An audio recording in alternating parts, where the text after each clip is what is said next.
on December 21st.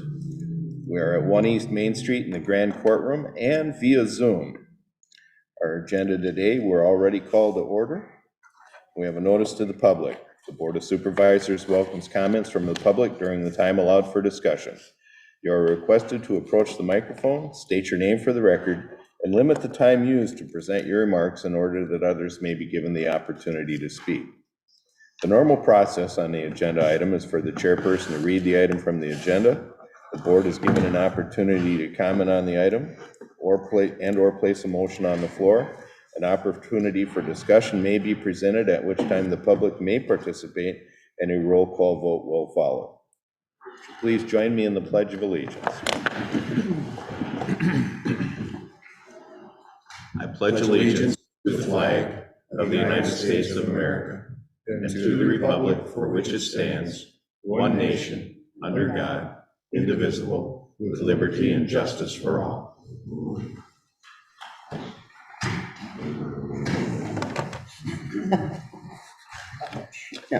Sherry, would you call the roll, please? Slosson. Yes. Thompson. Yes. Patton. Here. Okay. Item 4 on our agenda today is to approve the agenda. I'll entertain motions on this item. I'll make a motion to approve the agenda as printed. And Mr. Chairman, I'd second that. We have a motion and a second to approve the agenda as printed. Any discussion or comments? Roll call vote, please. Slosson. Yes. Thompson. Yes. Patton. Yes. Motion carries. We have 2 employee service awards this morning, one being Tammy Woosley, who's the administrative assistant at the sheriff's office for 25 years. Congratulations, Tammy. She wasn't able to be with us this morning. We also have Dave Schulte, a patrolman 2 on secondary roads for 15 years. David also wasn't available to be with us this morning. I'm assuming, Paul, that he's out doing his job. Yes. Okay. Sheriff, would you have any comments on Tammy's illustrious 25 years? No, we want to thank her for her service for the 25 years, and she's been through a lot of changes, seen a lot of faces, and she's here for at least another 5 more. So. Another 5. Well, we'll see her smiling face for another 5 years. And Paul, anything on Dave? I'm pretty sure this is his last week with us. He's retired. Oh my. This is his last day. It might even be today. It's very close. Well, Dave, congratulations on your 15 years and your possible impending retirement. Moving on our agenda today is the consent agenda. We will be approving the minutes of December 7th, 2021, and claims for the month of November 2021. We will approve the claims as audited and authorize the county auditor recorder to issue payment of the same. The listings of claims paid at this meeting and all other claims paid in the current month will be published as part of the first meeting the following month. For filings, District Court report of District Court, November 2021, general supplemental fund surcharge of $180.97. And I'll entertain motions on the consent agenda, please. Mr. Chairman, I would move to approve the consent agenda. I'll second. We have a motion and a second to approve the consent agenda. Any comments or questions? There being none, roll call vote, please. Slosson. Yes. Thompson. Yes. Patton. Yes. On to the public hearing, item number 7, which is our redistricting ordinance. Nan, you want to give us a brief update on this, please? Yes, this is a public hearing we already had scheduled. We will next be having our first reading again. We were informed by the Secretary of State's office at a webinar about a week ago that we were supposed to also include the Marshalltown information because they were part of the county. That was not done 10 or 20 years ago, but we were not the only county because there was a lot of counties arguing, and I'm just like, don't care, we'll just do it how they want. We'll just back up and correct. Yes, and that's what I reached out to Jordan, and he said, just have another first reading and we'll be fine. So this is both the public hearing today and the first reading. I did want you to note, I did receive one call from a patron in Liscum, an Esther Mosier, encouraging us to keep the polling location in Liscum because it is a nice facility, and I will completely concur with her. It is a great location there, and it's just a nice size, especially in these COVID times, for people to social distance somewhat as well. I received the same call. I would imagine others also. Yes. I did too. Mhm. But that was the only contact I've had from anybody. That's the only contact I've had too. Now, I'm sure people still have time to reach out. The remainder of this is also the waiving of the second reading, but we still have the third reading on January 4th. And that's really kind of pushing our timeline, but this whole timeline has been pushed on the whole project with the late decisions based on the legislative districts here in Iowa, so it kind of made everything behind. And 10 years ago, the cities had to all be done by the end of September. Counties had to all be done by the end of October. We didn't even know the information until the end of October. Okay. So it's really changed the whole timeline. Yes. So everything takes effect January 15th. That being said, I'll entertain motions to open the public hearing, please. I would make a motion then to open the public hearing at 9:11. 9/11. Mr. Chairman, I'll second that. We have a motion and a second to open the public hearing at 9:11. Any further discussion or comments? There being none, roll call vote, please. Slosson. Yes. Thompson. Yes. Patton. Yes. I know we already made some of these comments, but are there any members of the public that are on Zoom or present that would like to make comments on this issue? Yeah, this is Jarrett in the Treasurer's Office. Question, do we have the numbers of voters in the proposed closing polling locations that we can see that there's a decrease of voters from, last year's kind of funnier because of the COVID year, all the locations were a little different. But are we seeing from the presidential generals from 08 to 2012 to 2016, has there been a steady decline, as well as the difference between 2010, 14, and 18? Because I guess I'm not understanding that the change of this is because we have to do it by census, or do you still do the census, adjust the districts, but your polling locations can remain the same? I just wouldn't want to see polling locations changed if the numbers haven't decreased in those general elections. And I just haven't seen the numbers to know. We do have those figures. The numbers, of course, in 20 were down at the polling locations, but to me, that's an anomaly due to COVID. Our numbers outside of Marshalltown are much, much lower than they are here in Marshalltown. By rules of creating our precincts, we need to have 3,500 or less. And we are meeting that, more than meeting that, because our largest polling location will be Greencastle and LeGrand townships, which includes the cities of Gilman and LeGrand, and that number is 2,583. Now, keep in mind, that's people that live, that is not registered voters. And the registered voters is around half of that, but I can provide that information for the next meeting or get that out somewhere publicly that we could have it ready if people would like to see those numbers of the voters in all the polling locations. Yeah, thanks, Dan. That would be helpful. That'd be helpful. Sorry, go ahead.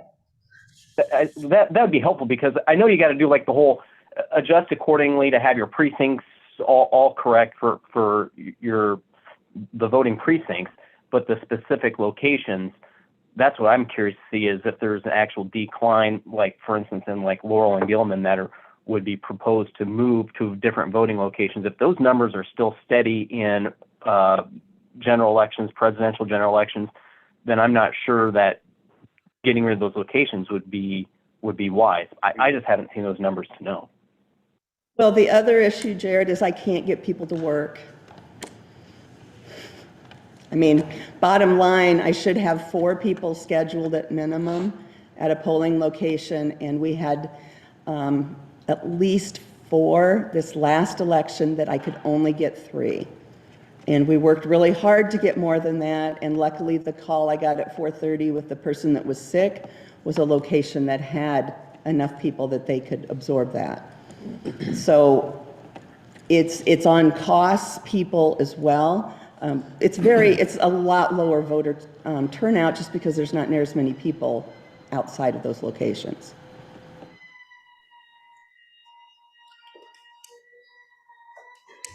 Anybody else on Zoom that has any comments or public comments on this issue?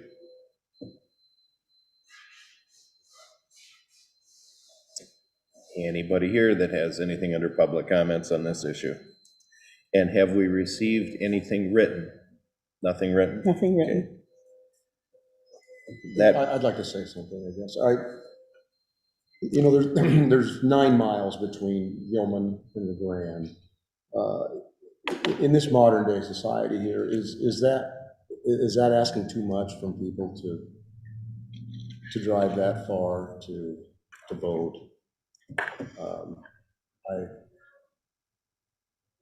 I guess I just You're feeling I think it's that, time. You're feeling that it's not a big deal. I don't think it's a big deal.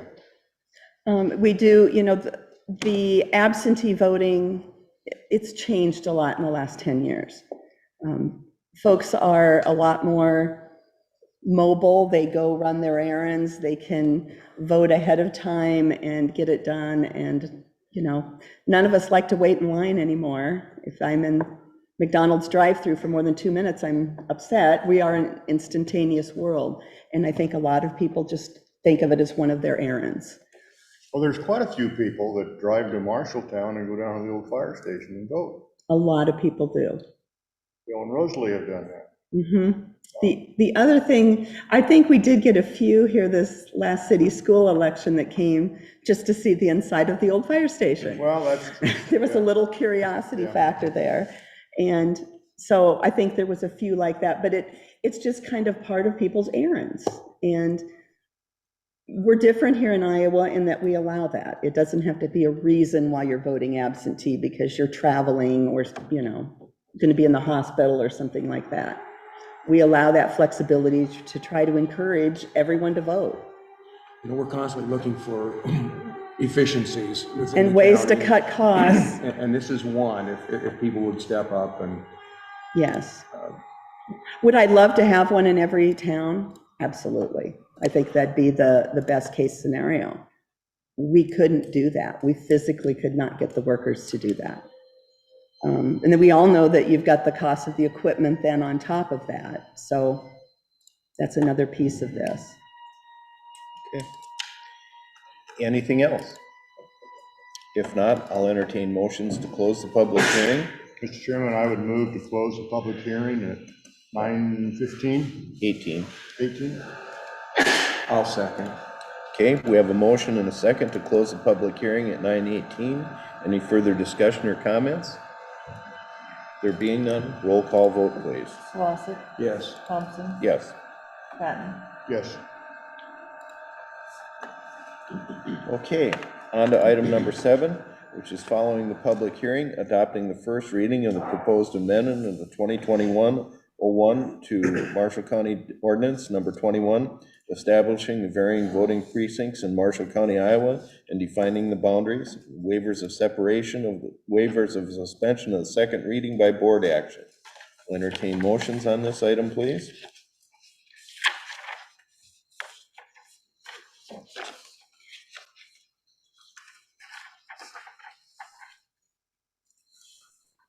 Okay, what, Nan, do I you want want to give you- a real brief yeah, let me give it brief. synopsis? 'Cause The only this is change- pretty long. It's really, really long. The only change is that number 8 was added for City of Marshalltown. And we are referencing their ordinance number 15034, which did pass its final reading on Monday, December 13th. And it references their exact ordinances because they have all the legal descriptions of their 8 wards/precincts. Their wards and precincts are one and the same. So there's still a 1-1, 1-2, that are together that are currently at the library, 21223132. It almost sounds like they made negligible changes. They're or any. small changes. They kind of worked with the population. They're very similar to what it was before, but there were some lines. They really tried to keep Highway 14 as a separator, which previously there were some things that crossed there a little bit. So hopefully this is a little clearer to folks.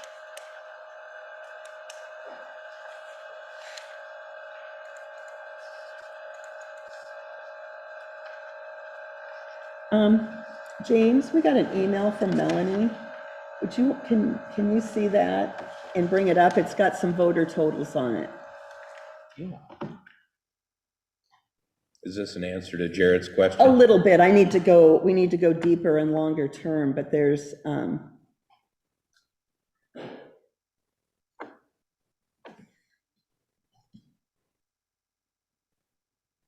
information, and this is from the 2020 general election. And the absentee numbers are high, which we all realize why that is.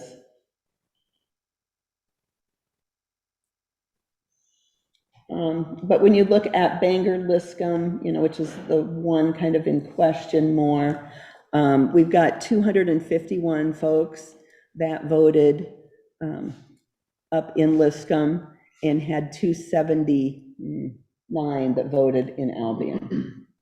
So if all of those folks still chose to vote at wherever the polling location was in Bangor, Liscum, and Taylor, we'd be, or 525-ish. Notice in State Center, they got 618 that is voting there, and it works fine. What's LeGrand's number? Not only that, 502. but look at the relationship between voted at the polls and absentee. You got 211 at the polls in Albion and 256 absentee. That's actually Washington, Marietta. Washington, okay. And Washington, Marietta actually had to travel to Melbourne to vote. I did not have consumers open at the 2020, but their numbers are still reported separately because they're their own precinct. And us changing these precincts, that's how the totals will be posted for the next 10 years unless it's changed.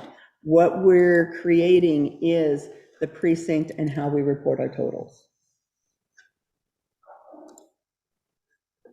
But it would still make a size that is still smaller than what they're doing in State Center. Definitely smaller than what Melbourne did between Marietta, Washington, Logan, and Eden in 2020. Timber Creek, the college there, they actually went to Redeemer. There 183 people voted at Redeemer. So they just went a little bit north there. So it gives you an idea that we're not making these any larger than currently spots outside in the county that are having that many voters.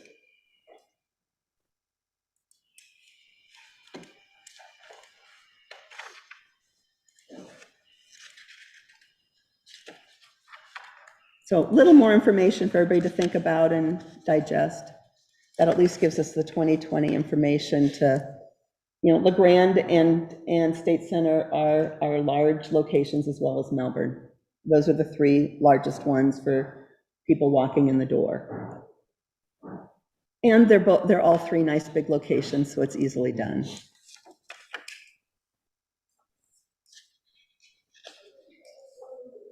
Any questions on that? Does that help a little? That's interesting, though. It is really interesting. You can really play with the data and look at things.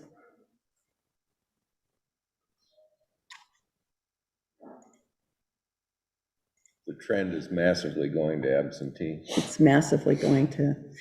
And I really think that now people have done so. I think they'll do it more. Even when there's no pandemic, I believe that's the direction they'll go. Just because of the convenience.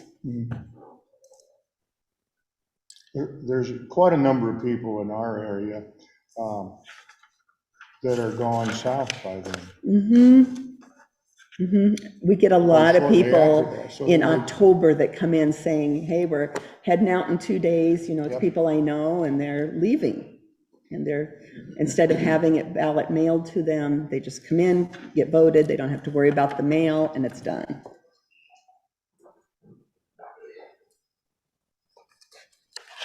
Mr. Chairman, are we ready to move on then? We are? I would move to adopt first reading of proposed amendment 2021-01 to Marshall County Ordinance Number 21, establishing the various voting precincts in Marshall County, Iowa, and defining the boundaries.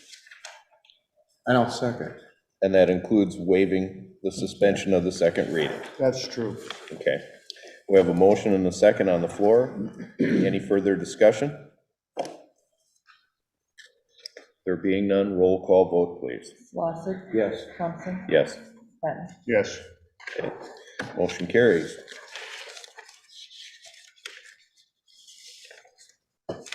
All right then. Moving on to item 8, which is personnel changes. We've got a number this morning. The first one is to improve employee status change in secondary roads from Donald Box III, permanent full-time from TD1 to TD2, rate change of pay from $26.05 an hour to $26.72, effective 12/24/21.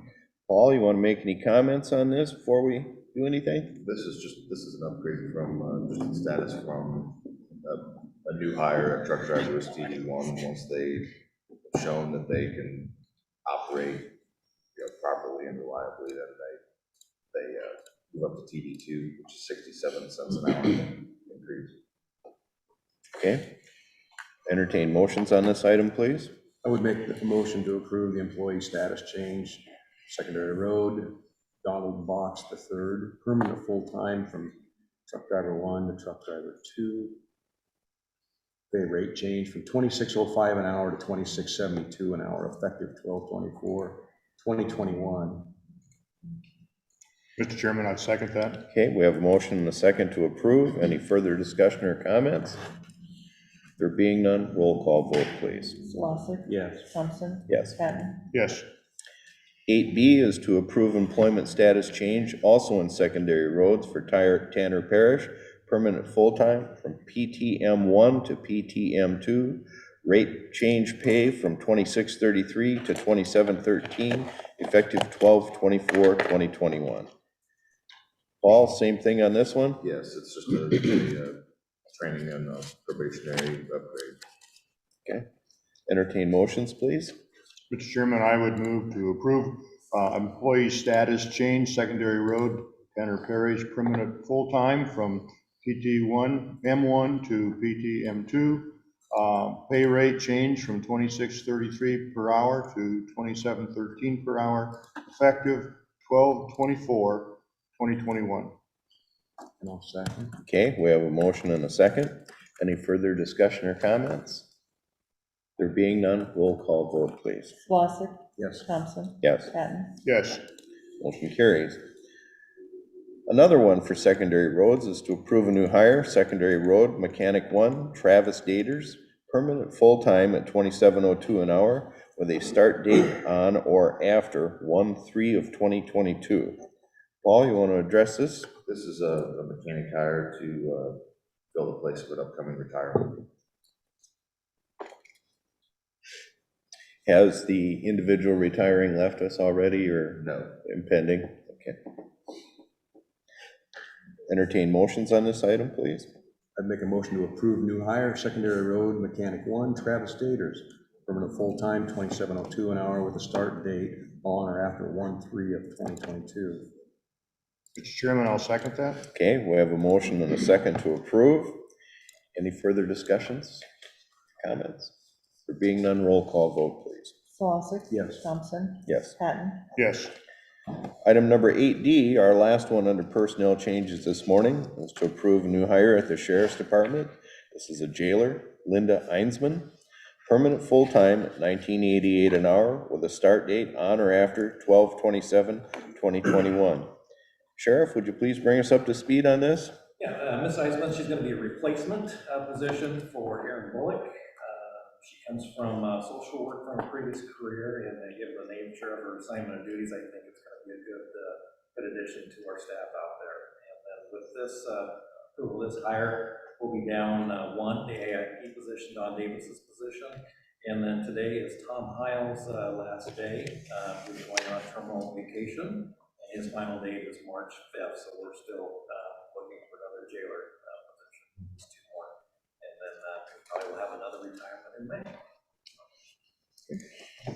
Mr. Chairman, I would move to approve new hire, Sheriff's Department Jailer Linda Heitzman, permanent full-time, $19.88 per hour with a start date on or after 12/27/2021. And I'll second. Okay, we have a motion and a second to approve. Any further discussion or comment? There being none, roll call vote, please. Solosik. Yes. Thompson. Yes. Patton. Yes. Number 9 on our agenda this morning is to adopt the annual resolution 2021-0041, 2021 Homestead and Family Farm Credits and Military Service Exemptions. These are the exemptions that must be approved by the assessor, which then provides a list to the county as to whether they were approved or denied, and they have to be signed by the chairman. So I'll entertain motions on this item, please. Chair, I would make a motion to adopt resolution 2021-0041, 2021 Homestead and Family Farm Credits and Military Service Tax Exemptions. Mr. Chairman, I'd second that. Okay, That's also from the auditor's office. Right. Whitney Hunt does a review, her and Stephanie did a review of that and certified that, then sending it to Sherry to get on. yep, several checks and balances on this. It goes through both the auditor, recorders, And the assessor. assessor. Yes. And then still have to be signed off by the board. Okay. Did we have a motion and We a did, second? yeah, Steve Okay, did. Steve got this. Okay, and you seconded. Yes. Okay, we have a motion and a second to approve on this. Any further discussion or questions? There being none, roll call vote, please. Solosik. Yes. Thompson. Yes. Patton. Yes. Item number 10 is to adopt resolution 2021-0042, abatement of mobile home taxes. Mr. Treasurer, are you on with us this morning and want to cover this, please? Yes, these mobile homes here all have been junked and removed, and one of them was an abandoned mobile home situation on Lot 50 at Smith Avenue. And so in that abandoned process, we're required to abate for them to get that back on the tax roll. That had been abandoned since 2017. So mobile homes, gotta love them. They come and go. Mr. Chairman, I would move to adopt resolution 2021-00242, abatement of mobile home taxes.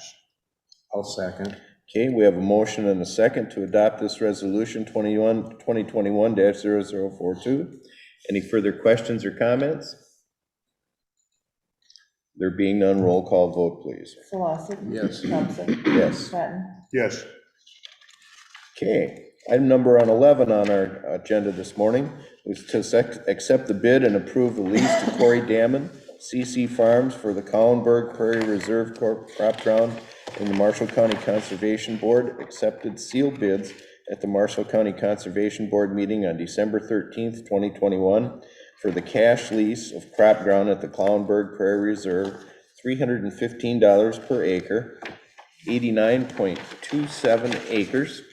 2-year lease effective 2/1/2022 through 2/28/2024 at $28,120 per year. Mike, you have any comments on this before we get going? This was just continuation of the crop lease ground there. The previous lease expired, and so we needed to go through the process again of accepting bids, and glad we did. The previous amount for rent was $190 an acre, and so it was up significantly with this bidding procedure. So Same individual? Yes. Win the bid? yes, Did you have quite a substantial amount of interest in it, or, there were Corey and there was one other bidder, okay, and it was in close proximity to the property. This is a 2-year lease? Correct. Are they given the opportunity to raise their bid after Yes. the bids are open? Yes, sealed they are. bids are accepted, and then they can raise the bid I see. during the meeting time.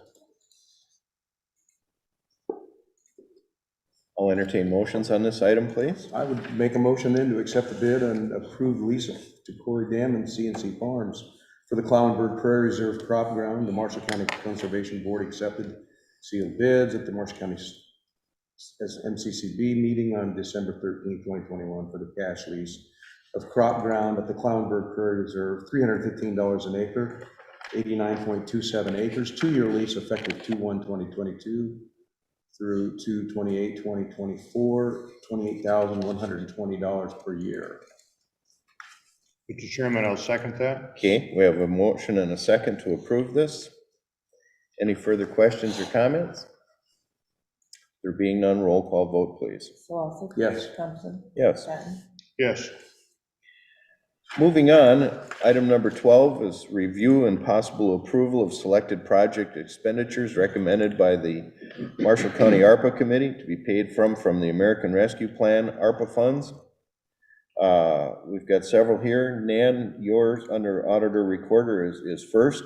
You want to give us a little update on that, please?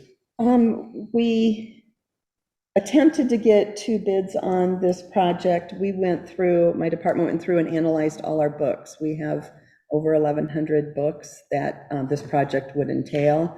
COT Systems, who has been a real estate images company for over 130 years.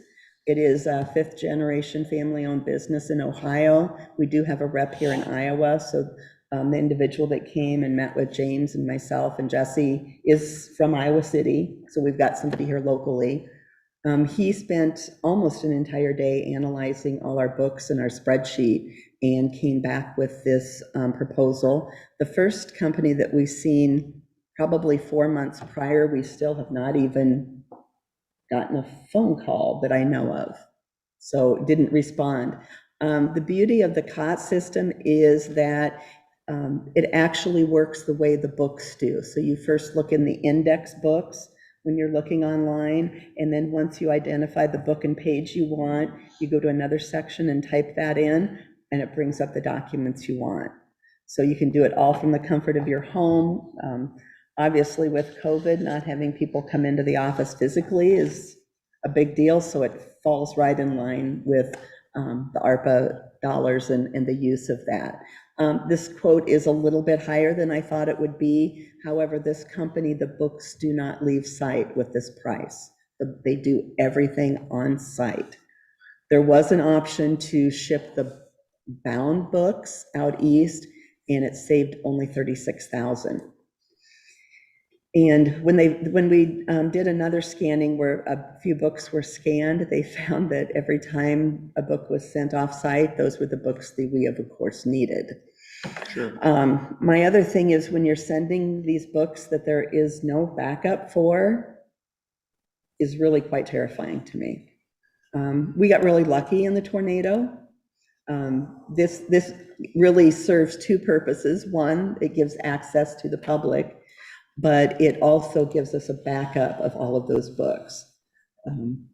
When the floods in Cedar Rapids happened, that county was not as lucky, and there was mud and all. They're still washing their books page by page. So this provides us that. This would also be a backup for our vital records books. However, there would not be public access to those. That is not something we can give. However, it provides that backup safety, and we would have access internally as staff to look at those books. Once these are scanned, do we still keep the books? We still keep the books just from historical preservation, yes. We find there are storage for them. We have already have the stack room that Okay. we still need to make it publicly available 15 years from now. Who knows? I mean, truly, the world is changing and maybe we won't be required. There are some additional books that are in the pods. They're called a recorder. They're basically recorder daily receipt logs. We cannot get rid of those. My plan is, I know there's some books at the sheriff's office, the treasurer may have some things, the engineer's office has got some things that we'll probably be adding to this project down the road as we get more information, but those books that are in the pods could be destroyed. The other thing is, some of the books included in this count are also Board of Supervisor meeting minutes.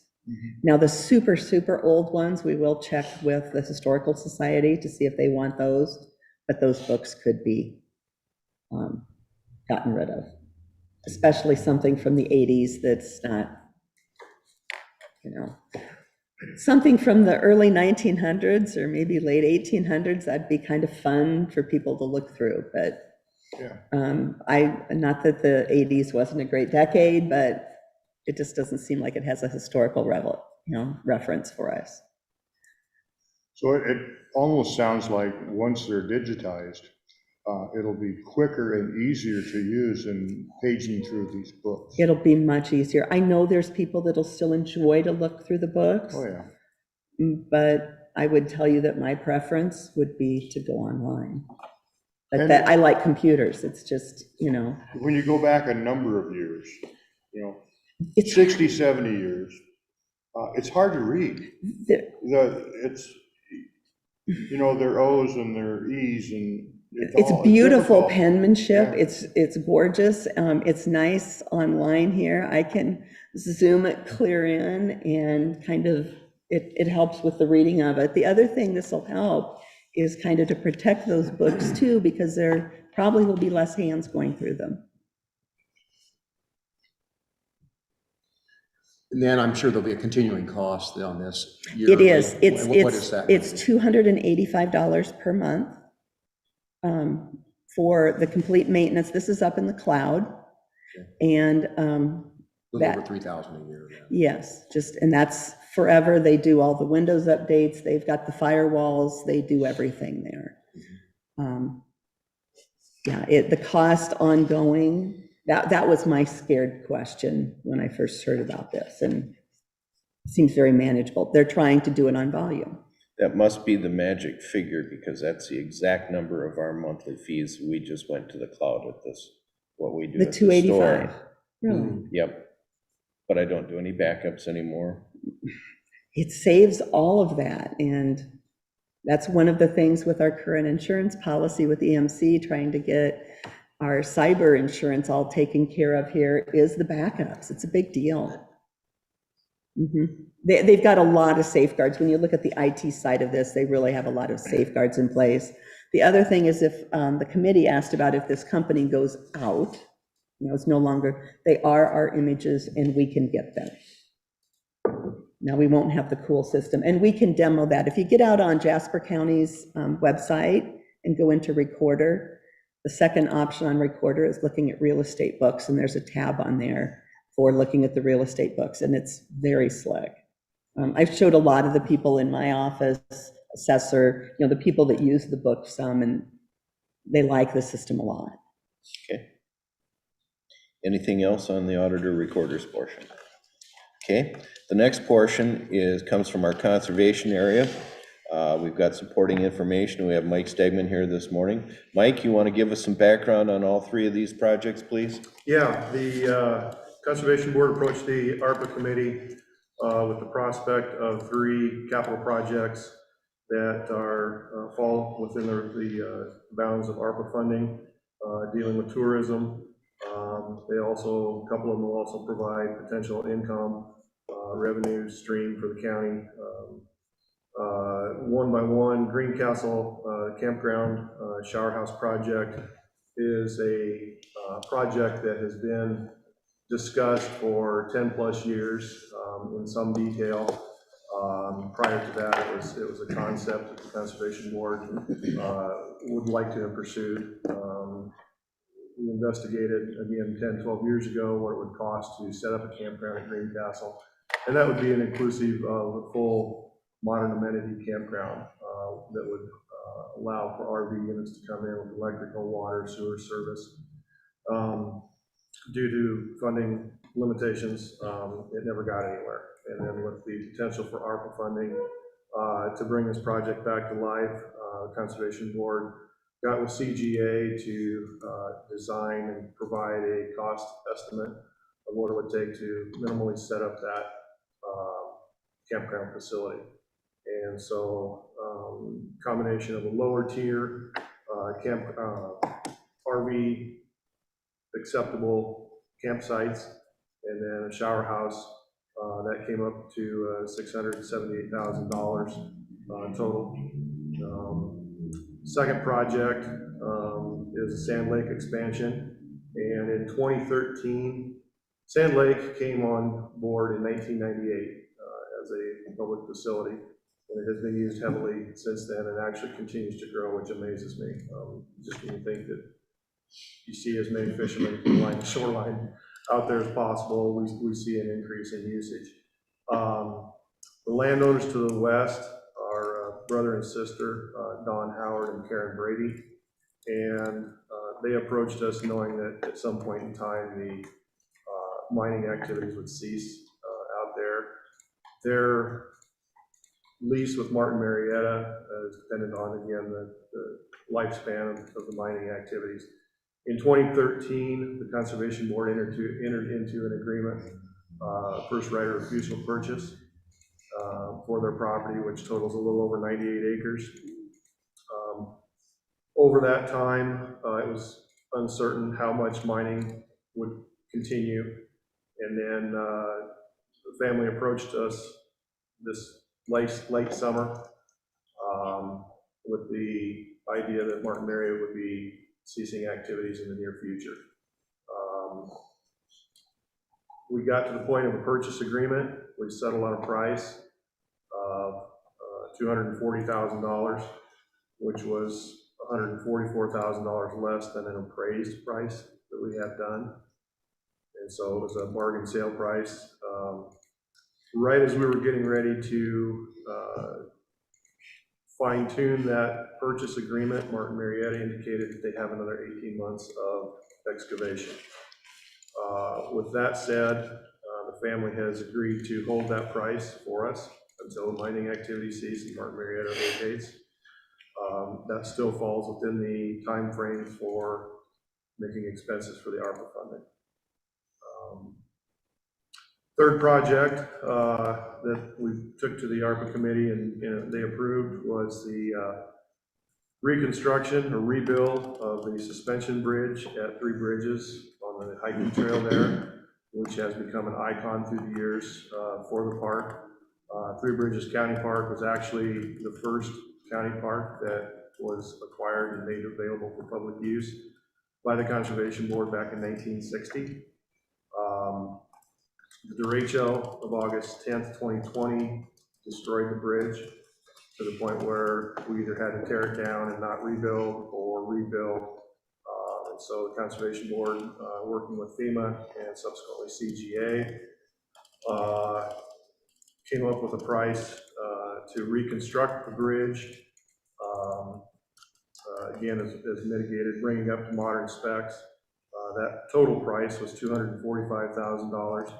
FEMA will cover 75% of that, and so that left roughly $60,000 for the Conservation Board to come up with. And so again, we approached the FEMA or the ARPA committee with that, and they approved that recommendation for you.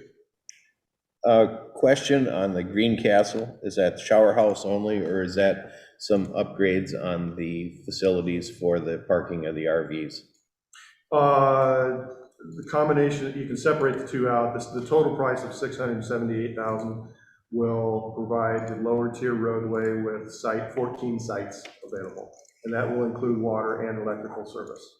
So it'll include the shower house, parking near the shower house, the lower tier of roadway and parking or RV pads, and again, electrical and water service. Okay, and the lower tier is just an elevation thing. Correct. The overall campground, the way we envision it to see when it's all said and done, maximum capacity is to offer 60 sites for RV units. And of course, if people want to back in and set up a tent there, they can certainly do that too. But if you look at the park now, the campground will sit on a large hillside on the west side of the park. And when we renovated the lake itself, 10 years ago now, I suppose, we took some of the accumulated silt, used that on site to make 3 different tiers on that hillside for what I'll call the tiers, different camper pads. So this will be right at lake shore elevation, and then we'll have a second and third tier that we'll have to work on in the future.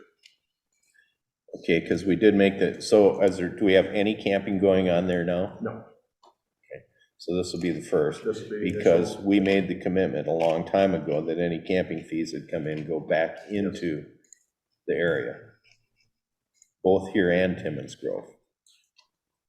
Timmins revenue for Timmins Grove, Grammar Grove, other rental facilities that we have, shelter houses, the conservation center, those go back into the areas. Greencastle was left out. That was to go into the general fund with that.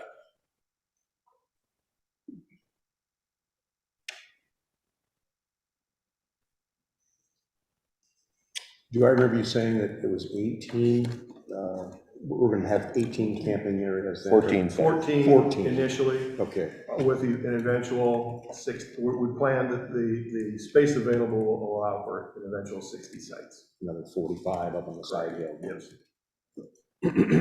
If we do this at a future date, I would sure like us to go back and have the revenues that come in from this go back into the area so that this can be as close to self-sustaining as possible.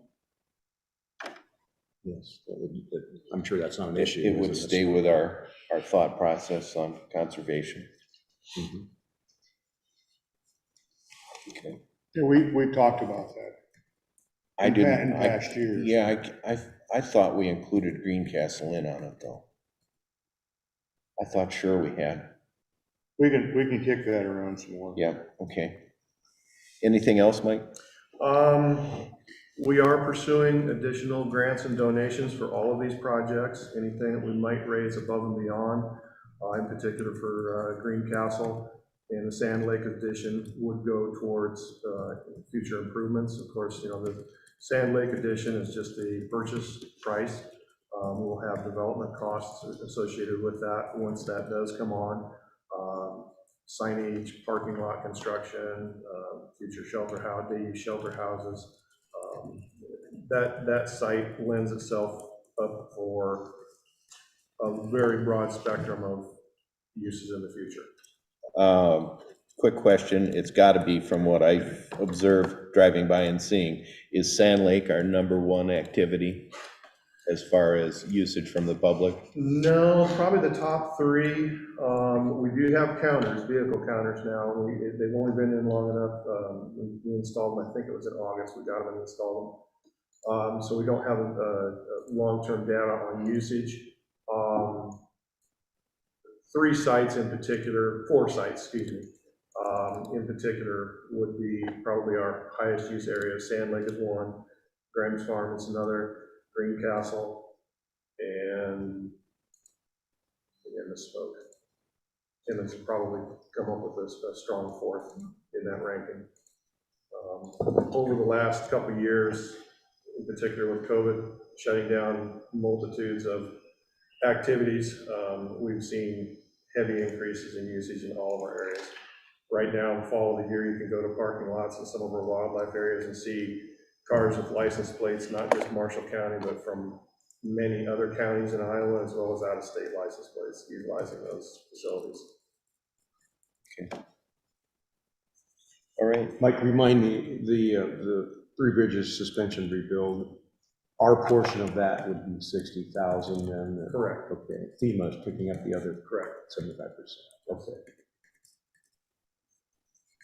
Okay, let's move on to, if we're done with that, move on to the 911 portion on this. Rhonda is not with us this morning, but Kim, you want to bring us up to speed on what you can, please? Sure, and I'm sure Sheriff can add to it too. I know the end of life is happening with the recording system at the 911 Communication Center, so that's your 100,000 to upgrade that and the phone system with it, a lot of the equipment there. I know it's kind of, I guess, misunderstood by the public and others that all new equipment went in when they went over to the new building, but it did not. A lot of the old equipment was over there with them. So that's where that 100,000 comes in.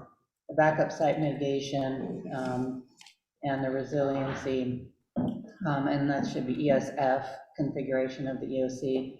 The thought process behind that, we looked at a backup site for 911 communications, that being out at the sheriff's office. I know Lucas has looked around, sheriff has looked around and tried to figure out where that might work.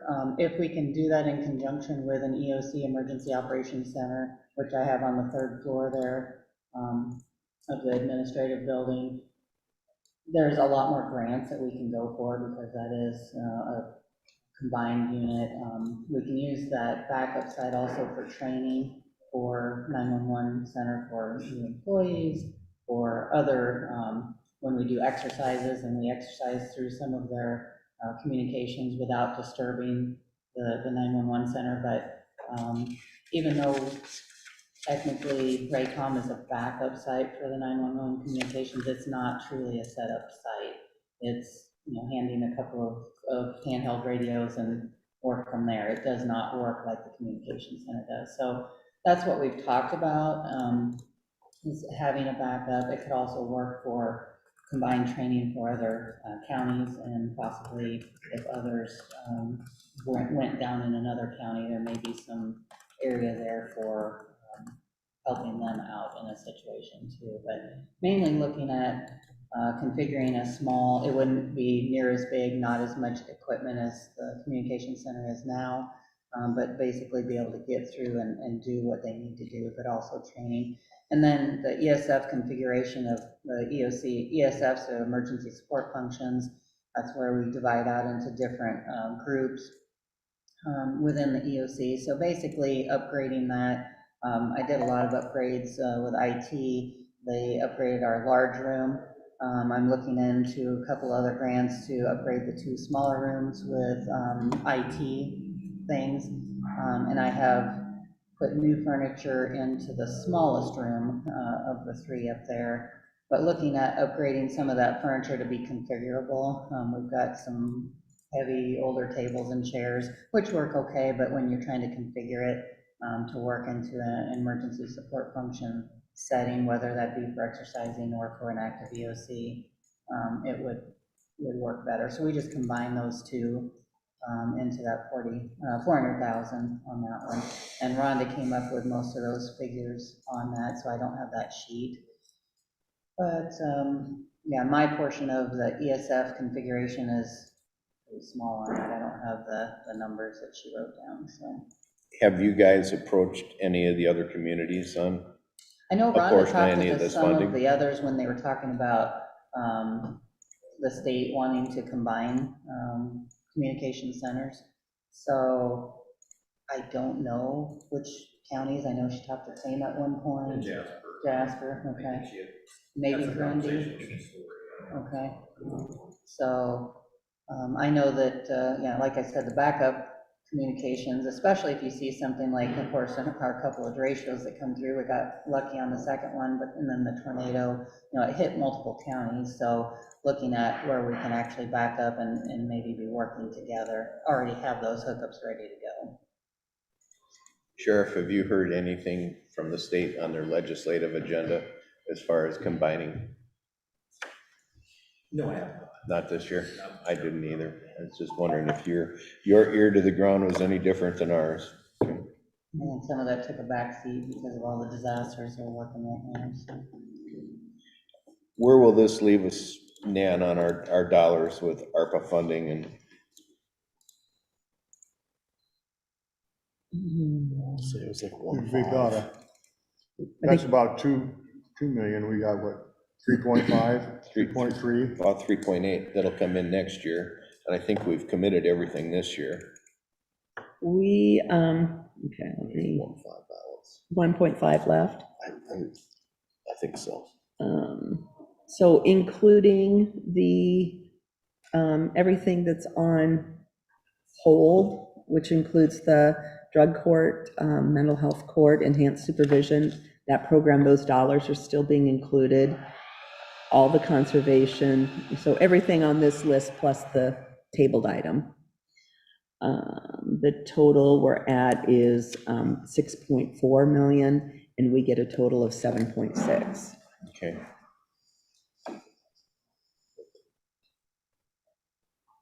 So we still got some other room for capital. We've got some room for some other capital things. We've 1.2 million. mhm. Okay. Any further discussion or question on these, or?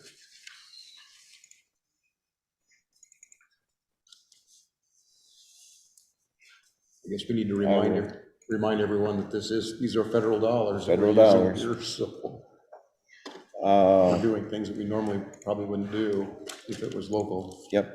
taxes. I'll entertain motions on this item, or if you're not comfortable, tabling until another time.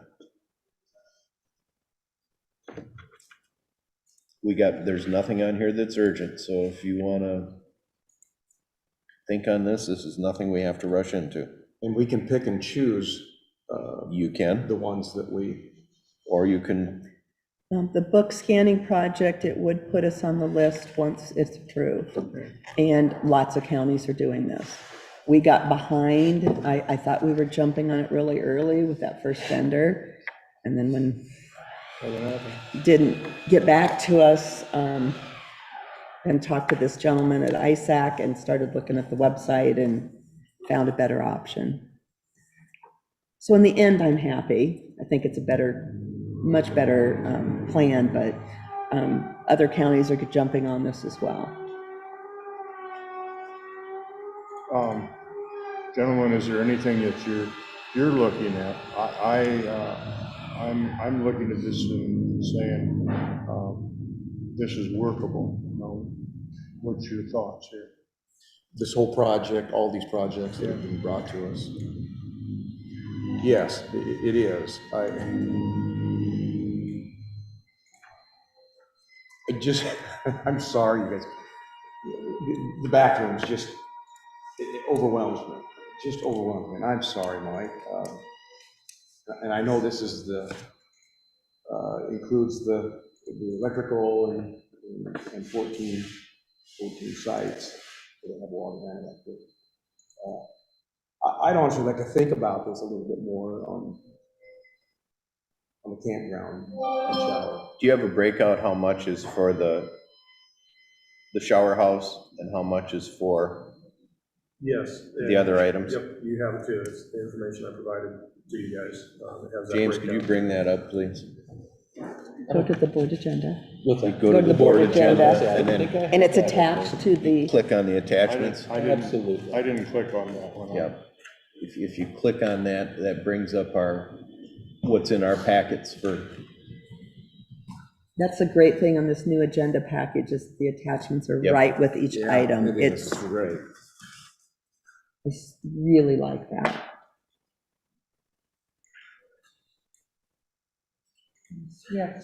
Steve, I can share your Yeah. sticker Go price back shock up, on go the over it. Oh, man, you really bathroom, shot out shower, there. Holy cow. restroom facilities.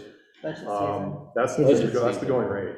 Senior 21st today? It's Yeah, I nothing can't new believe in the it's conservation 21st field, today, but both at all three levels, federal, state, and county So levels. just, yes, the go down to campgrounds. You're not gonna get it any cheaper. And Timmons is the same deal. Approve that one. Right. the last one. I think you've got The more last shower attachment. stalls in this one, if I remember. We right. do, and that Scroll down. coincides with No. the eventual number of campsites Oh, I see it now. that we would like to offer for public use, and so the volume of traffic that would be flowing through there. But again, the six stall shower houses could move the size that we need, and that was supported through information that was gathered through CGA when they were reviewing all this. And there's formulas that they incorporated with the number of people, maximum number of campsites. Here you go. And it's broken down further which includes 2 options for septic systems too, for that shower facility. And that was going to be conventional septic systems, if I remember right? No, wasn't it? It no, wasn't? no, it'll be a, let's Same one for see. 10 months. It filters the water on site, so we'll actually be able to discharge water That's right. on site. So we'll have holding tanks for the solid materials. Yeah. So, okay, but it'll still go through a leach field? No, No, no, it's all just filters and then pumped out? Yep. So the 520,000 is the shower house plus the septic system. Yep. And over time, campgrounds have addressed requests for campers. That was the latest, again, the Timmins Grove that we did. We polled campers, you know, what would be the next thing that you would like to have? What would increase use? What would make you come back? They all, first thing out of the mouth was shower houses. The revenue stream there with you know, and to offer a campground at Greencastle without that type of facility, would get marginal usage. They have to go hand in hand. Correct. What, Yep. And Yeah, then- it wouldn't be it's all or nothing. yeah. Will the individual camper be able to hook up to our system and then discharge their effluent too? A portion, Portion. the upper tier, the eventual upper tier. The middle and lower tiers, no, they'll have to hold that. We'll have water available, but no sewer Okay. available at the 2 lower tiers. But there won't be a spot where they can drive through and hook up and, Yes, there will be, okay. So you're But saying, not in phase 1. correct. okay, And the shower house will be right across from the shelter house that we have Yep. now. Yep, trying to keep the amenities located there. We've got the day use gander lookout shelter house right across the road there. That'll be an eventual site for a playground that will help support activities at the campground.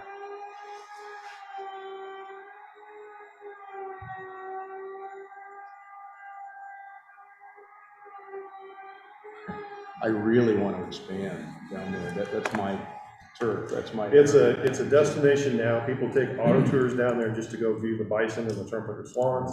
Of course, the fishing availability at the lake, and there's some pretty nice fish in there now. The observatory, hiking trail around the lake. Is that still I know being used? East Marshall used to. I think they still do some training down there for their cross-country team. And then, of course, we have the 3-day shelter houses. We have set up a sand volleyball court. That gets used heavily. The lake not only offers fishing, but rarely a night goes by in the summertime unless it's really adverse weather. We'll see canoers and kayakers out there. So it's an absolute destination now. All the amenities down there now support one another, and then the campground would support them and vice versa. And the buffalo. In the future. And the buffalo.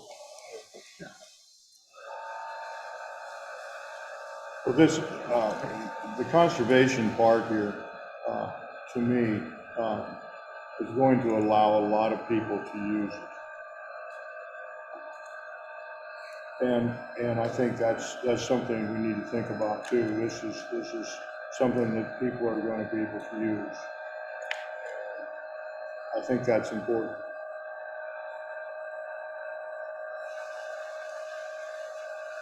I'll entertain motions on these items. I'll make a motion then. I'll make a motion that we approve the selected project expenditures recommended by the Marshall County ARPA Committee to be paid from the American Rescue Plan Act, Totaling $1 million. total of $1.976 million, 500,000. Mr. Chairman, I'll second that. Okay, we have a motion and a second to approve. Any further discussion or comments? Thank you. I think this was a good thing. This project has been something we've been working on for a long, long time. And I think it'll be a tremendous start and kickstart. And hopefully it would lead to the second and third tier getting done with the funds going back into it from any of the revenue stream. I don't see this thing happening down the road in any time. No. Without anytime this. close, I without agree. using this One money. other comment, and I appreciate this sentiment greatly. This came back to life solely because of the potential for ARPA funding. If it wasn't for the ARPA funding, it would remain idle. Unlike many of the other special projects we work on, there are no grants available that would really support it to this magnitude to get it kick-started again.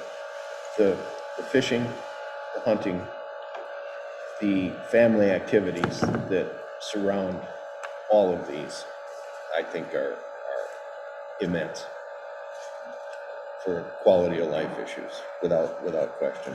That being said, unless there's further discussion or comments, Ready to vote? roll call vote, please. Lawson. Yes. Thompson. Yes, Patton. Yes. motion carries. Thank you, gentlemen. Moving on here is also including with this, which is pending the ARPA fund approval, adopt resolution 2021 dash, and we do not have a number there. I'll insert one later. We'll insert the very next one later. There's a lot of places on the agreement to sign, like a lot. Okay. And there's a lot of things to approve and initial, and so It's doing just the we typically have a resolution. number for the resolution. Well, if you didn't want to do it, we didn't want to use the number. Okay, I got it. And there's another resolution for Jordan Gaffney for the opioid thing that's pending. And So we I won't have a don't- number on that one either. I do have a number on that one, but,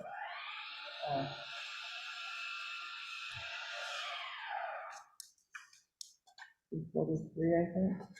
So this If- one could be 44. If we could, I'd like to give it a number beforehand. Number 44. Number 44. Okay, pending ARPA fundable approval, adopt resolution 2021-44, approving master agreement with COT Systems and addendums for hosting online index books and digitalized record services. Entertain motions on this item, please. Yeah, I gotta stop a second here. This is what we just approved Yes. with the ARPA funding. It's just to allow me to sign. A resolution allows me to sign versus Dave, Okay. and to do all the initialing and of the agreement. Okay.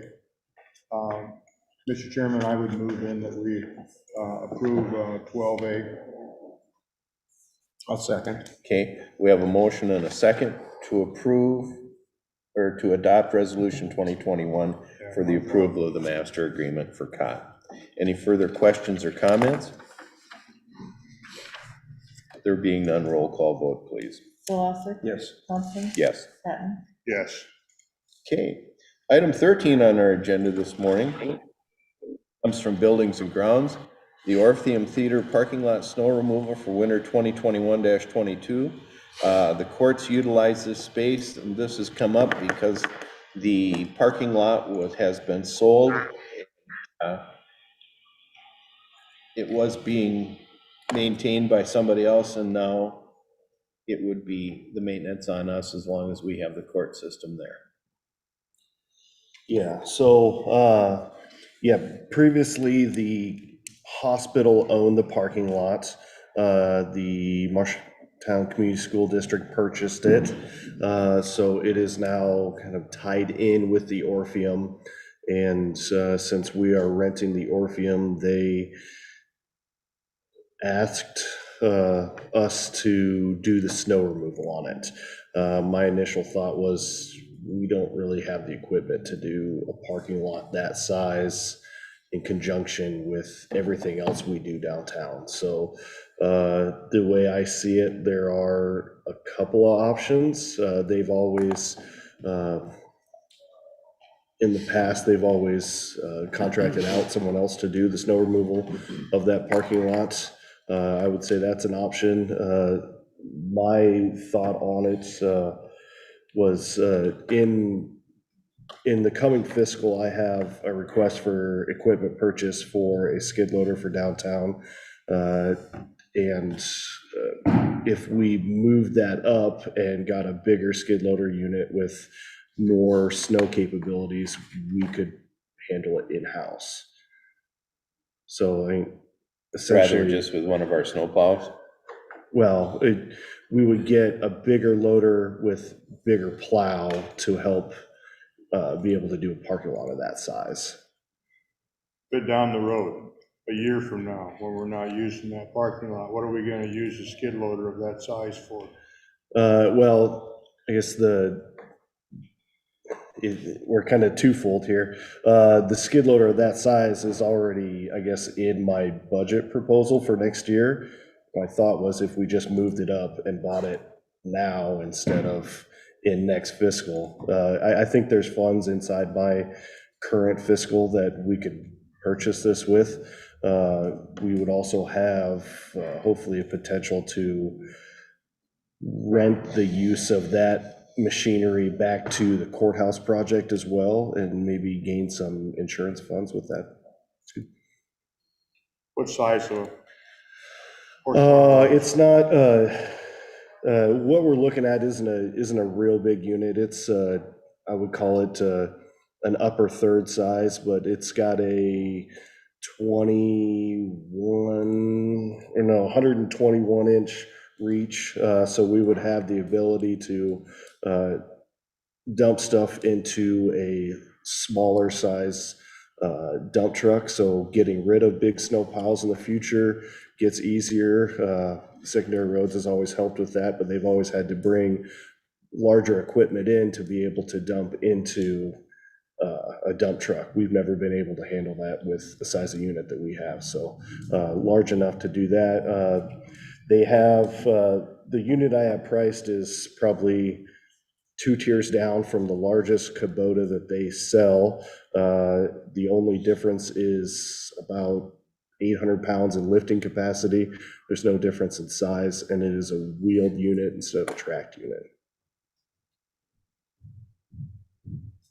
So, but there, I mean, there's always we could always rent this out too, or contract it out, but I've always been under the mindset of contracting out when you have staff that can do that work is a waste of money.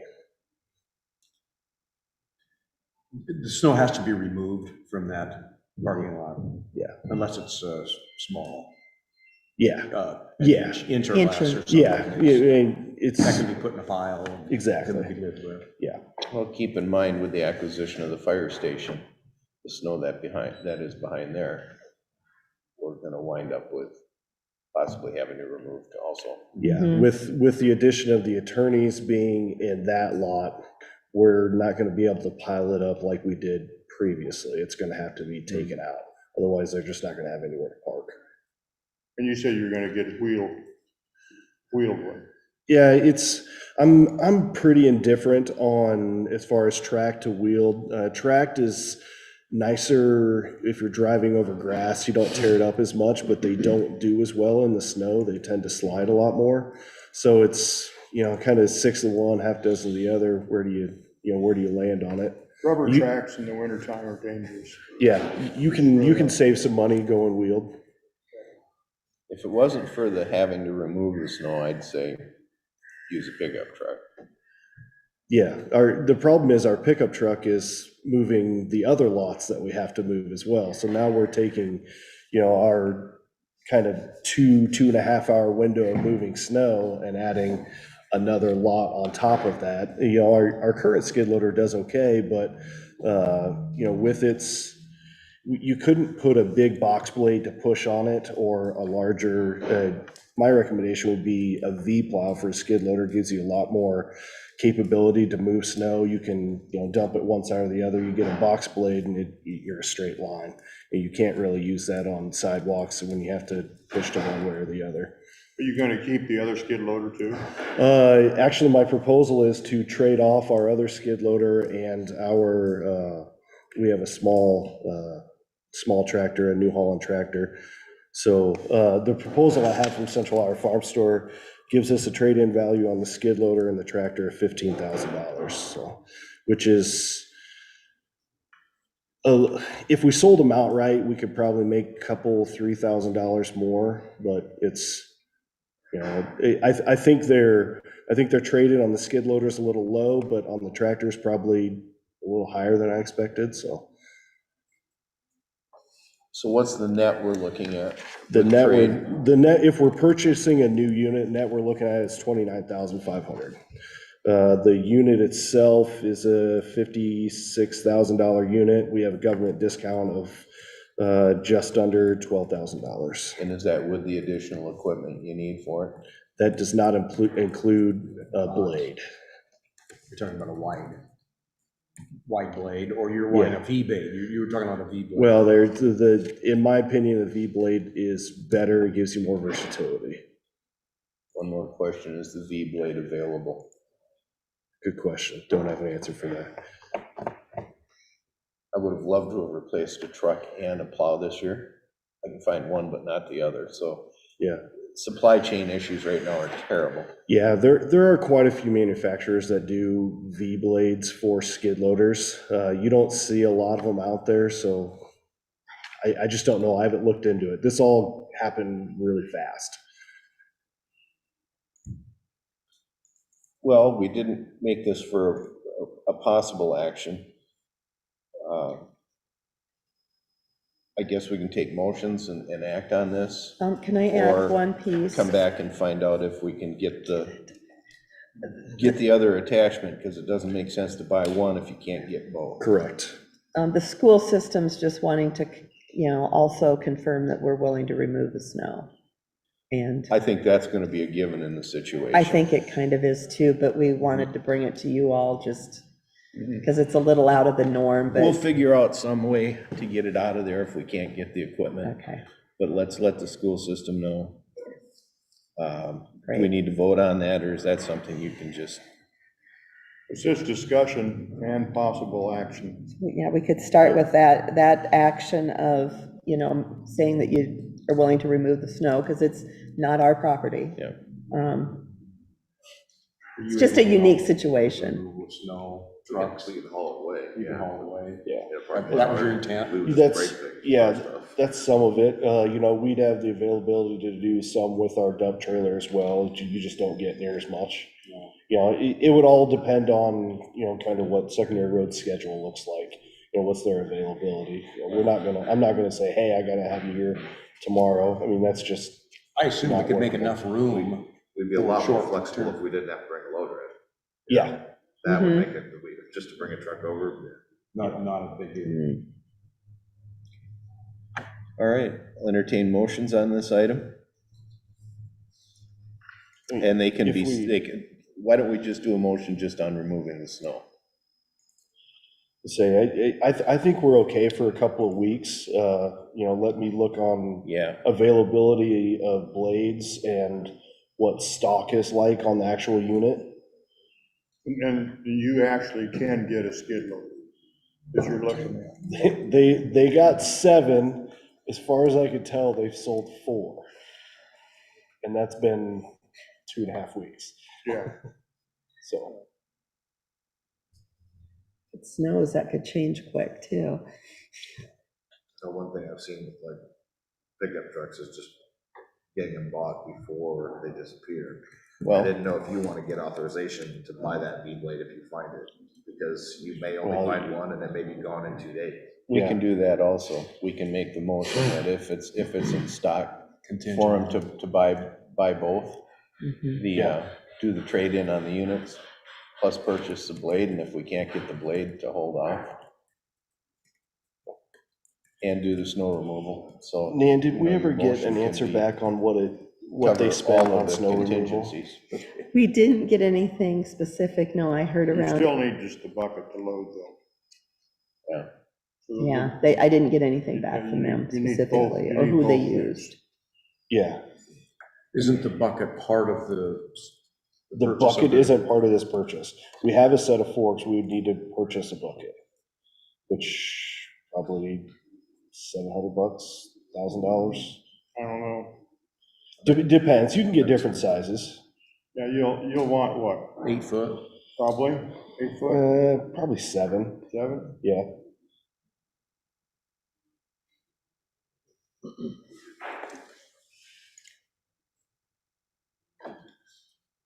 Well, I'll give this a go here. Please do. I would make a motion then to, this is contingent on availability of of a bucket, along with trading in the skid loader that we have now, purchasing a new wheeled skid loader, And a heap lot. and a V-plow. But, yeah, And they all need to be available to, I guess, to make this happen at this point. Well, you know, Plus doing the snow. Plus removal. doing snow removal. Yeah. Yes. Even if you can't get a blade at this point, I'd still be willing to say, Get what you can. get a skid loader and a bucket. Because you can't load snow with a blade, you're gonna have to load snow with a bucket. Yeah, And, yeah, even if I have to push it with current equipment, I still need to load it and get it out. Steve, I don't There's know. nowhere on that parking lot we can make a pile for storage. There is, it just, I don't know. Sometimes they have a huge need for the lot, sometimes most of the time they It don't. seems like most of the time, there's just nobody there. Well, And they've got that's- the that's parking my lot thing. across the street. too. Yeah, I don't think we're gonna see near as much of a need to get that lot out as we are basically your lot and the engineer's lot. And, you know, our lot here east of the courthouse doesn't have, you know, the use it normally does when the building's open, but we've now chocked full Paul's lot, the engineers, and the lot we're renting for the attorneys. So those are my main needs to get rid of snow. Steve, what's your motion again? I can't even repeat it, Bill. Okay, I could read what I wrote, or what Sherry's wrote. I said, purchase skid loader with V-plow, plus the trades, and doing snow removal at the Orpheum. And what did you want to add? Well, I didn't put any stipulation on I it would altogether. I would drop the V-plow at this time, because we don't know if we can get one, but I Well- think it's important to have a bucket. I guess if he can get it, and if not, Well, Yeah. it's not gonna be any good if you don't have a bucket, because you can't load snow. I have a bucket I could use, but it's gonna be a teaspoon Pretty compared to small. what the unit can handle. Yeah. Well, and then it allows him to purchase the V-plow. Doesn't mean it has to be on the same day. yeah. Read it again, please. Purchase skid loader and V-plow with less trades, plus doing snow removal at Orpheum. I think you have to add the bucket in there. Skid loader and bucket, with bucket? Yeah, Bucket, Yeah, trade in, wheeled skid, and V-plow, and remove snow from the lot. Skid loader with bucket and V-plow, okay. We have our motion. We have a motion, now we need a second. Now we need a second. Mr. Chairman, I'll second. Okay, we have a motion and a second. Any further discussion on this item? There being none, roll call vote, please. Slosik. Yes. Thompson. Yes. Patton. Yes. We got through that That was one. painful. Oh. All right. We need to have a motion to bring back item number 14, which is resources available for the opioid-affected individuals in Marshall County, because we've got the attorney here that wants to give us an update on this. So I'll entertain a motion to remove this item from the table. Mr. Chairman, I would move to remove this item of the opioid motion that we tabled. I'd move to remove this from the table. A second. Okay, we have a motion and a second to remove the tabled item. Roll call vote, please. Slosik. Yes. Thompson. Yes. Patton. Yes. Okay, now we're on to item Jordan, bring us up to speed, please, Okay, with thank all you. of your findings. Thank you, Mr. Chairman. So I think we finally have everything we need to consider this, and, assuming you want to move forward. The deadline remains January 2nd of next year to sign on and join into the participation agreements. And the rough numbers remain the same. Iowa will get about $170 million from these settlements from 3 distributors and 1 manufacturer of synthetic opioid pharmaceuticals over the next 18 years. So the monies that would be received from this settlement are going to be received piecemeal over 18 years. It's not just a lump sum from and how it works, and I believe it's in the MOU, in the materials, is 50% of Iowa's share goes to the state, 50% goes to the local governments, and from there it gets divvied up against every political subdivision that participates. And Marshall County, we didn't sign on for this litigation. Like, we didn't, when this was brought up, we didn't join in as a litigating entity. So we're a non-litigating entity right now, and we haven't signed on yet, so we're non-participating too. One of the things that they've started talking more about, I think, as we're getting closer to crunch time, is that even if you are a non-litigating entity, if you're over 10,000 in your population, there's a case management order in the federal court proceedings that says you automatically become a litigating entity because you're large enough to be covered, and you have to be subject to the reporting requirements of the case, periodic updates, and things like that. So we would have to collect data on information in the county, supply that to the litigation, or find somebody who is currently admitted to practice in federal court to fight that if we would choose. But there's nobody in our office is currently in court. So that's important to think about. It's kind of, I think it's the court's way of saying, if you're large enough to be covered by this, get in on this action and get these monies so you can help people in your community. The monies are still only available to be used towards opioid abatement things and activities. So you couldn't use it to, you could use it to fund treatment or preventative care, things like that for folks who would be looking at opioid abuse and things like that. You couldn't use those funds towards projects that would be geared towards, methamphetamine abatement, alcohol abatement, things like that. And the idea is that these companies didn't cause methamphetamine abuse, they didn't cause alcohol abuse, because they manufacture and they distribute opioids, right? Oxycodone, hydrocodone, and that's the big idea. So as the money comes in, we would have to have a separate account for those monies. We have to report on our expenditures for those monies. If we don't use them, what happens is they just eventually go back to a state abatement pool or being dispersed out for other sort of activities. So there's no penalty if we don't use these monies. We can receive them. We receive them from the companies. They come to the state and they come to us. We can use them. We cannot use them. We have a big opportunity here to help people who are struggling because of these opioid medications and alcohol abuse and substance abuse addictions. So it's a win-win for our community and a good thing for our community. Will we need to add any additional staffing to do any of this? I don't believe so. I think that the staffing that we would have would be adequate, because it would really just be, there's more reporting on top of that, and then another account. So it's just more reporting for another account. So I think we would be adequately equipped to cover this. Sheriff, you want to chime in on this at all? Your thoughts? I think that typically with the drug investigations that our office handles, our task force, it's kind of what we call polydrug. Even though there may be a methamphetamine component to it, 9 times out of 10 it's going to be an opioid. This is part of that criteria was to settle up for those effect funds. It has to be solely just opioid. It's as an enforcement position kind of thing. Is that what you're thinking? So everything I've seen in the literature says that's not going to be approved. The idea is just to help people who are suffering or in danger of suffering, to provide prevention and then post-addiction treatment services.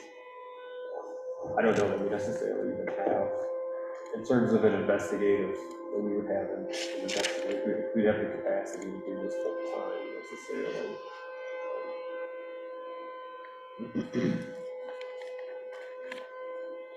With this, he's supposed to be able to complement their prosecution and their treatment, as long as it has no opioid. It's possible. So exhibit 1 in your materials, it should be attached to the agenda. Exhibit 1 distracted by contains, exhibit 1. yeah. It was obviously drafted by a lawyer, right? That's what I was thinking. Yeah, so that, it contains Schedule A, the core strategies, and the things that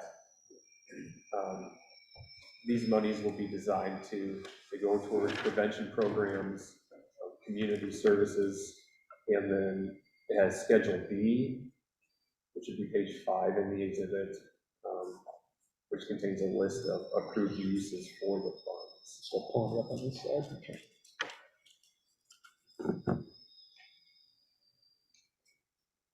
The idea is prevention, treatment, and then continued treatment Exhibit 1. and long-term recovery, essentially. Got it. Is that the right one, Jordan, exhibit 1? Yes, yes, that's the right one. I really like the ability to do this. I do too. This is great. It's Exhibit E.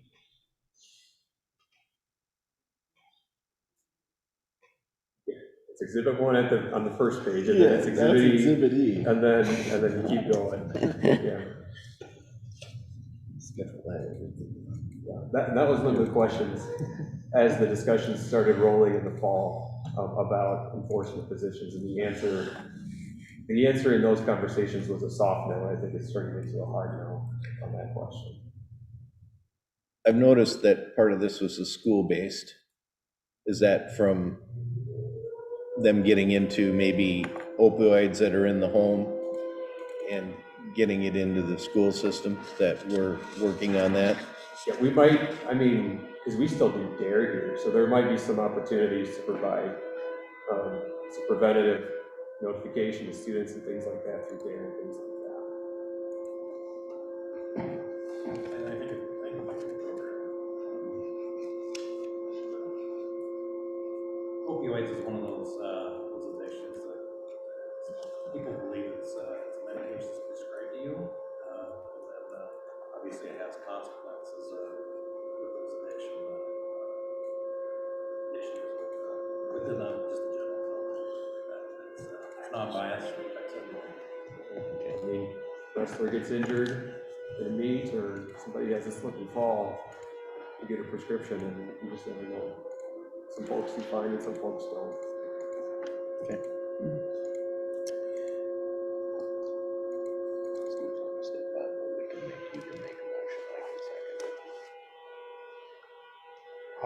I would, Mr. Chairman, then at this point then, I would move to adopt resolution 2021-0043, authorizing Marshall County to enter into settlement agreements with Vinkeson Corporation, Cardinal Health Incorporated, and Amerisource,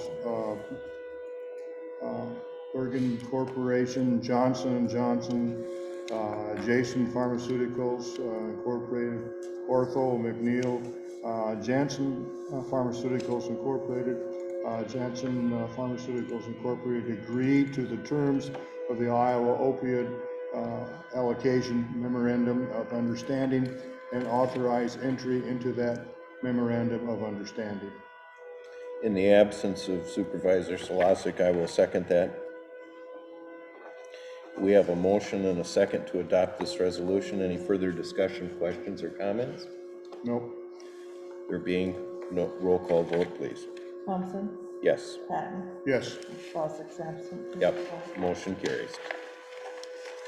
That was item number 14. Item number 14-A, subsection I, is to authorize the county attorney, Jordan Gaffney, to sign the distributor participant agreement for the Janssen/Johnson participation agreement and allocation of funding, memorandum of understanding and exhibits regarding the national opioid settlements on behalf of Marshall County. Entertain motions on this item also. Mr. Chairman, I would move to authorize County Attorney Jordan Gaffney to sign the distributor participation agreement as printed. And also, in the absence of Supervisor Salasik, I will second that. We have a motion and a second on the floor to authorize Attorney Jordan Gaffney to sign as the distributor participant agreement. Any further questions, comments? Nope. There being none, roll call vote, please. Johnson, Yes. Patton, Yes. Fawcett, yes. Motion carries. Moving on our agenda today is, we want to leave the table on the ARPA committee for the drug court. We have left that table because we're waiting on what the state is going to do in the legislative agenda. So I believe we'll leave that. Unless you want to bring it back up? No. Okay.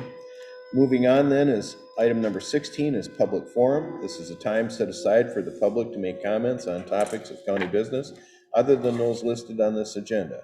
No action will be taken on any of these topics brought up in public forum. Anything for the good of the order? Nan, you're smiling. You must be first on the list. Sorry. At one of the previous meetings, I discussed the OSHA vaccine and testing mandate. It has passed out of one of the courts. We got a notice from Ehlers and Cooney. It is, they indicated it's going to be appealed at the Supreme Court level. So it's going to the next level.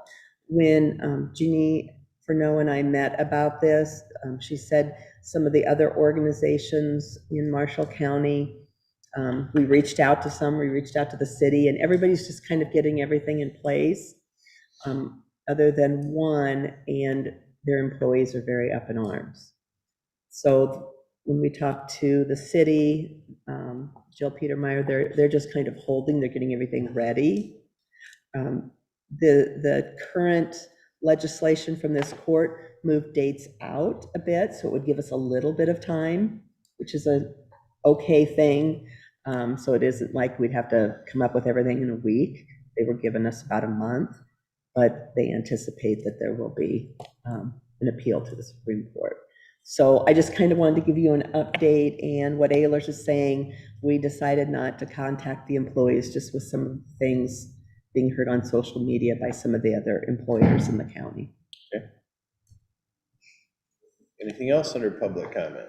Steve, have you heard anything back from ISAC, or have you had a chance to talk to them? I haven't yet, but Okay. I will this Okay. morning, as a matter of fact. And we're checking on the county fund, portion of the funds for the unincorporated siren project to see if they're eligible under that ARPA. I did bring it up at the ARPA meeting, but we want to make sure what's going on with ISAC and if they think we can. It seems like public safety It to does. me. We just want to make sure that we can use ARPA funds to support the county side of our FEMA portion. And we're hearing some things about federal grants, and the ARPA money can't be Right. used as the, portion for the county or whoever else. Yeah, so we want to make sure.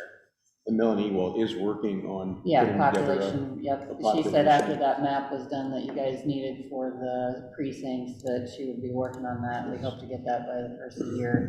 Basically a population map to show the density, so we know where we want these sirens if we go ahead with the project. Our next meeting is January 4th, after the next Board of Supervisors meeting, so if we find out before, by then, we can kind of work forward. Otherwise, we'll kind of put it on the back burner and present it again to the board and see where we want to go. Okay. Kim, the deal that we have to approve on the Marshall County, Iowa mitigation disaster. Oh, yeah, Okay.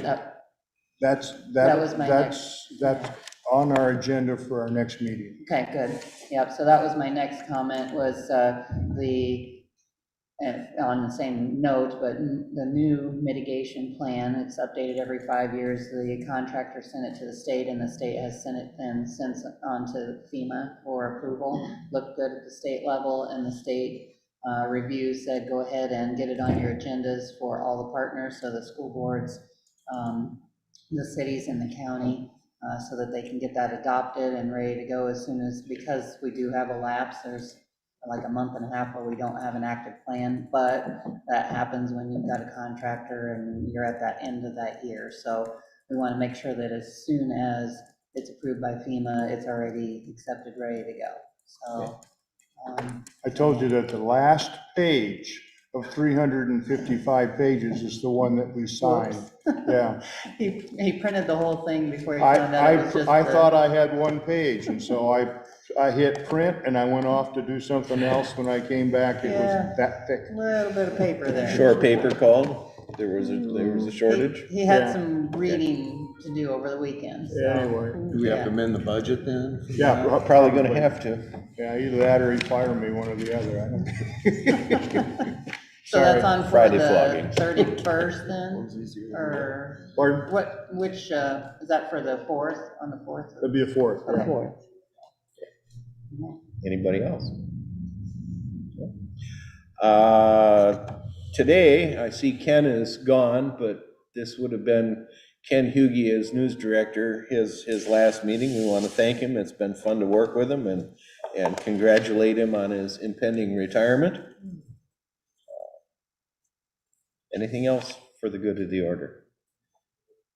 There being nothing, we're on to item 17 on our agenda this morning, which is adjournment. The next regular session is January 4th, 2022 at 9:05 a.m. All business to be acted upon at that session should be submitted to the County Auditor Recorder's Office or the Board of Supervisors Office by Wednesday, December 29th, 2021 at 12 p.m. There will also be an organizational meeting of the board on Monday, January 3rd, 2022 at 9:05 a.m. There being no further business to come before the board, this meeting is adjourned at 10:46 a.m. Thank you, everybody, and I wish everybody a very merry, safe, and